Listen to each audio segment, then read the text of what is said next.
सध्या आपण हे दृश्य बघतोय काँग्रेसच्या भवनाबाहेर राष्ट्रवादीचे कार्यकर्ते आक्रमक झाल्याचं आपल्याला या ठिकाणी पाहायला मिळतंय। काँग्रेस विरोधात राष्ट्रवादी पुणे शहरामध्ये कमालीशी आक्रमक झालेली आहे। गुंगी गुडिया बोलल्याच्या या सगळ्या वक्तव्यावरून सध्या राष्ट्रवादी काँग्रेस कमालीशी आक्रमक झालेली आहे। पुण्यामध्ये राष्ट्रवादीने आंदोलन पुकारलेलं आहे। पोलिसांचा मोठा बंदोबस्त या ठिकाणी तैनात करण्यात आलाय। कार्यकर्त्यांची समजूत काढण्याचा प्रयत्न केला जातोय। आपण बघतोय की सध्या काही कार्यकर्त्यांच्या प्रतिक्रिया सुद्धा समोर येतात। काँग्रेस भवनाबाहेर राष्ट्रवादीने आंदोलनाची हाक दिलेली आहे। सुनेत्रा पवारांबद्दल केलेल्या या एक्स पोस्टवरून सध्या राष्ट्रवादीचे कार्यकर्ते आक्रमक झाले आणि या सगळ्या संदर्भात अधिक माहिती जाणून घ्या माझा सहकारी आदित्य भवार आपल्या सोबत आहे। आदित्य, काँग्रेस भवनाबाहेर नेमकी काय परिस्थिती सध्या? भवनाबाहेर आतापर्यंत फक्त भाजपनेच आंदोलन केलं होतं, परंतु आज राष्ट्रवादी काँग्रेसचे कार्यकर्ते आहेत ते देखील आक्रमक झालेले आहेत। मोठ्या संख्येने कार्यकर्त्यांनी काँग्रेस भवनाकडे चाल केली। सुनेत्रा पवार यांच्या वक्तव्याचा निषेध करण्यासाठी हे सगळे कार्यकर्ते आक्रमक झालेले आपल्याला पाहायला मिळत आहेत। हर्षवर्धन सपकाळ यांच्या पोस्टरवरती देखील जोडे मारण्यात येत आहेत। कुंकीनं ही आंधी आहे अशा प्रकारच्या घोषणा या कार्यकर्त्यांकडून दिल्या गेलेल्या आहेत।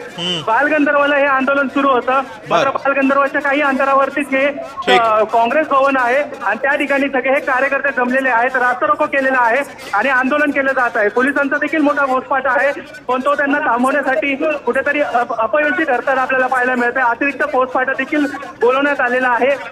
वज्र आणि इथं धडक कारवाई पथक हे देखील 2 गाड्या तैनात करण्यात आलेल्या आहेत। मोठ्या प्रमाणे हे आंदोलनकर्ते आक्रमक झालेले आपल्याला पाहायला मिळत आहेत आणि याच पार्श्वभूमीवर सुनेत्रा पवार यांचा निषेध केला। सुनेत्रा पवार यांच्या वक्तव्याचा निषेध करण्यासाठी या ठिकाणी हे सगळे कार्यकर्ते आक्रमक झालेले आपल्याला पाहायला मिळत आहेत। सिद्धेश, नक्कीच धन्यवाद आदित्य, तू दिलेल्या सविस्तर माहितीबद्दल।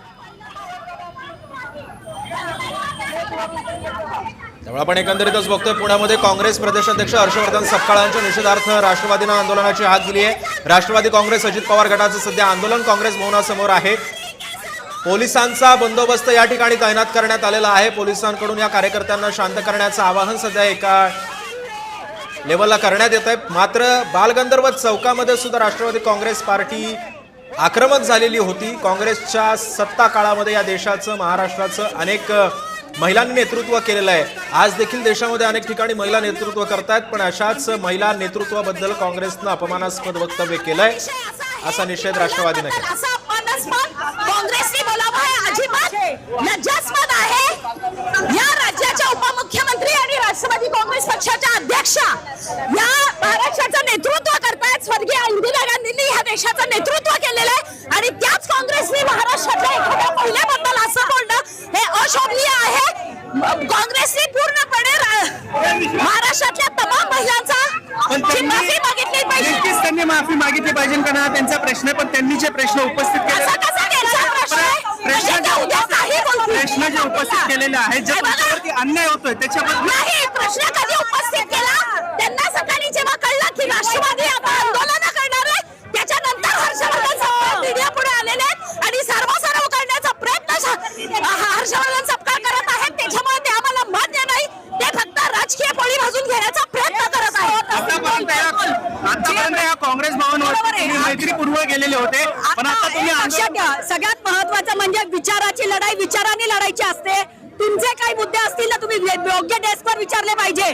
ज्या पद्धतीने पहिल्या महाराष्ट्राच्या उपमुख्यमंत्री सुनेत्रा वहिनी अजितदादा पवार यांच्या मागे अजितदादांचं सुद्धा नाव लावलेलं आहे, अशा वेळी तुम्ही त्यांना कमकुवत समजणं, त्यांना तुम्ही खाली लोटणं किंवा अशा पद्धतीने एखादी महिला कर्तृत्व सिद्ध करत असताना तिला अशा पद्धतीने हिणवायचं हे सगळ्यात मोठं महाराष्ट्राच्या समस्त महिला भगिनींचा अपमान आहे। कारण राजकीय कार्यक्षेत्रामध्ये कर्तृत्व सिद्ध करायला खूप मोठे धैर्य लागतं आणि ते ज्या मानसिकतेत आलेत त्या मानसिकतेचा त्यांनी विचार करायला पाहिजे की एवढं मोठं दुःख जे आज महाराष्ट्रातलं कुठलाही नागरिक अजून विसरलेला नाहीये। दादांचं योगदान किती होतं, त्यांना हिणवणं म्हणजे ह्यांची नीच वृत्ती, त्यांची वाईट प्रवृत्ती याच्यातनं दिसून येते। पुढचा सामना त्यांना सुनेत्रा वहिनींबरोबर करायचा आहे।